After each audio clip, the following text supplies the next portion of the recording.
এইবার স্ত্রীকে ডাক দেয়া বললেন, বিবি রে, বলা তো যায় না রে বিবি,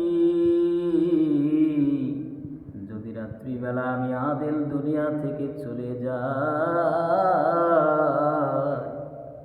তোমাকে একটা আমি ওসিয়ত করে গেলাম রে বিবি, আমার 2 সন্তানকে তুমি গ্রামের মধ্যে দিয়ে পাঠাইবা। ওই গ্রামের লোকজনকে, ইমাম সাহেবকে যে বলবা আমি আদেল দুনিয়া থেকে বিদায় নিয়েছি, আমার লাশটা যেন বেশিক্ষণ দুনিয়ার জমিনে না রাখি,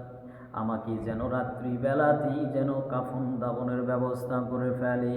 এই কথাটা তুমি বলবা। আবার বিবি বললেন, স্বামী গো, তারা যদি রাত্রিবেলায় না আসে। এইবার সুলতান ইবনে আদেল বললেন, বিবি রে, যদি তারা রাত্রিবেলায় আমার কাফন দাফনের ব্যবস্থা করার জন্য না আসে, ওই যে পাহাড়ের পাদদেশ, ওই পাহাড়ের উপর আমার 2টা বাচ্চাকে তুমি নিবা, ওই পাহাড়ের উপর উঠবা,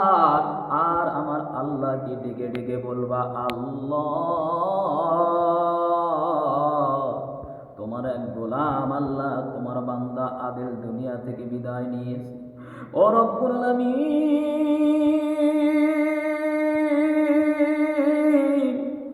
এই জমিনের কোনো মানুষ তার জানাজার ব্যবস্থা করার জন্য আসে না, মালিক রে, তুমি মালিক, আমার স্বামীর জীবনে যদি একটা নেক আমল কবুল হয়ে থাকে, একটু আপনি আপনার গায়েবী পক্ষ থেকে জানাজার ব্যবস্থা করে দিবা।